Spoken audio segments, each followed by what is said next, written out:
우리는 평생 은행과 함께 살아왔습니다. 월급을 받으면 은행으로 들어가고, 대출을 받으려면 은행을 찾아가고, 카드와 송금 그리고 적금 및 펀드까지 모든 금융의 중심은 늘 은행이었습니다. 그리고 우리들은 당연하게 믿어왔습니다. 은행은 우리의 돈을 안전하게 지켜주는 곳이라고 말입니다. 하지만 은행은 왜 우리 돈을 꼭 자기들 손안에 두려고 할까요? 왜 은행은 당신이 직접 돈을 보관할 필요 없다. 돈은 은행에 넣어야 안전하다. 왜 이렇게 말할까요? 왜냐하면 은행의 가장 큰 비밀은 바로 이것이기 때문입니다. 은행이 가진 힘의 원천은 사람들이 돈을 스스로 관리하지 못한다고 믿는 데서 나온다. 그리고 이 힘을 파괴하는 존재가 등장했습니다. 그 존재는 바로 비트코인입니다. 먼저 은행이 진짜로 하는 일을 살펴보겠습니다. 사람들은 은행을 금고라고 생각합니다. 내가 맡기면 은행이 그 돈을 안전하게 보관해 주는 곳. 하지만 그 진실은 다릅니다. 여러분이 입금한 돈은 은행 금고에 잠들어 있지 않습니다. 은행은 다른 곳에 그 돈을 빌려주고 이자를 받고 수익을 창출시킵니다. 하지만 그 과정에서 고객에게 돌아오는 건 0.9% 이자, 많아봐야 1에서 2%짜리 예금 금리. 반면 은행은 5%에서 20%의 높은 이자로 대출을 팔아서 돈을 법니다. 이제 아주 천천히 생각해 봅시다. 고객이 번 돈을 은행에 맡깁니다. 은행은 그 돈을 다른 누군가에게 빌려줍니다. 하지만 수익은 은행이 가져갑니다. 리스크는 고객이 떠안아야 합니다. 은행이 잘못해도 구제금융으로 보호됩니다. 그리고 은행에 넣어둔 돈은 그 와중에도 인플레이션으로 인해 가치가 녹습니다. 그리고 그제서야 우리는 깨닫습니다. 은행 시스템 자체가 고객의 돈으로 은행이 부자가 되는 구조다. 은행은 돈을 보호하는 곳이 아니라 돈을 활용하는 곳이다. 그리고 그 활용의 주체는 고객이 아니라 은행이다. 은행 입장에서는 사람들이 돈의 구조를 이해하는 것이 가장 큰 위협입니다. 왜냐하면 사람들이 이 사실을 깨닫는 순간 은행 시스템은 붕괴됩니다. 그 이유는 인플레이션이 은행의 핵심 수익 모델이라는 점, 대출이 은행의 주력 상품이라는 점, 예금자는 무상 자금을 제공하는 존재라는 점, 복리는 고객이 아닌 은행에 적용된다는 점, 금융 위험을 고객이 떠안고 은행은 포상받는 구조, 그리고 인플레이션의 진짜 정체는 물가가 오르는 현상이 아니라 돈의 가치가 떨어지는 과정입니다. 근로자는 열심히 일할수록 가치가 떨어지는 돈을 더 많이 받게 되고, 자산가들은 부채와 자산으로 인플레이션을 이용해 돈을 늘립니다. 인플레이션은 우연이 아니라 의도된 정책적 선택입니다. 우리가 돈을 벌어도 불안한 이유는 월급이 오를수록 소비도 같이 상승하고, 소비가 늘어날수록 더 많이 일해야 합니다. 그리고 더 많이 일할수록 자유는 멀어집니다. 그래서 평생 시간이 돈에게 종속되게 됩니다. 이걸 이해하는 순간 사람은 단번에 눈을 뜹니다. 2009년 비트코인이 등장하고 처음으로 대중이 돈을 공부하기 시작했습니다.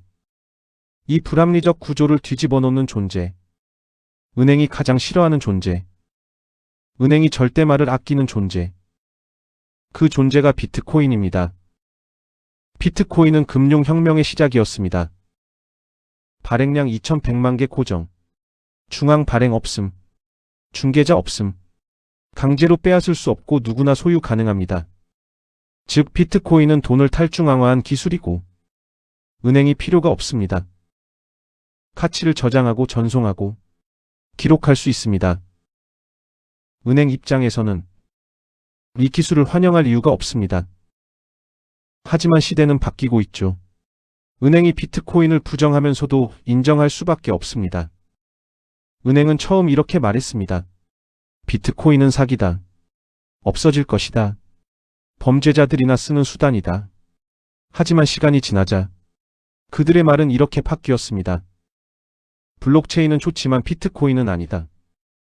기술은 혁신적이지만 암호화폐는 위험하다. 그리고 최근 몇 년간 은행들은 몰래 비트코인을 매입했습니다. 자산 운용사들은 ETF를 만들었고 연기금은 비트코인에 노출되기 시작했습니다. 기업들은 대차대조표에 비트코인을 넣기 시작했습니다. 왜 그럴까요? 그들은 알고 있기 때문입니다. 비트코인이 사라질 수 없다는 것을 말입니다. 비트코인은 0이 될 수도 있다. 수도 없이 나오는 얘기였습니다. 비트코인이 0이 되기 위해서는 다음 조건이 동시에 충족돼야 합니다. 모든 국가가 비트코인을 금지해야 한다. 모든 기업이 비트코인을 포기해야 한다. 모든 은행과 자산운용사가 비트코인을 버려야 한다. 모든 채굴자와 노드가 참여를 중단해야 한다. 전 세계 개인 투자자들이 모두 매도를 선택해야 한다. 네트워크가 기술적 취약점 없이 전체적으로 정지해야 한다. 인터넷 자체가 붕괴해야 한다. 이 중 단 하나라도 불가능하면 비트코인은 0이 될 수 없습니다. 하지만 아직까지도 은행은 대중에게 비트코인을 강력히 권하지 않고 있습니다. 그 이유는 비트코인이 널리 퍼지는 순간 은행 예금이 줄고 대출 여력도 약해질 것이며 지배력이 약해지고 수익 모델이 붕괴할 것입니다. 비트코인 존재만으로 은행 산업 전체의 권력 구조를 흔듭니다.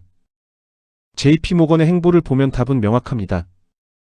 비트코인의 존재를 비판하고 가치가 없다고 말하던 그들이 시대적 흐름을 거스르지 못하고 비트코인 담보 대출 및 비트코인 관련 파생 상품을 출시했죠. 그들은 살아남기 위해 비트코인을 받아들이고 있습니다. 우리들에게 있어 비트코인의 진짜 역할은 이것입니다. 국가도 은행도 아닌 개인이 자신의 돈을 직접 통제할 수 있게 만드는 것.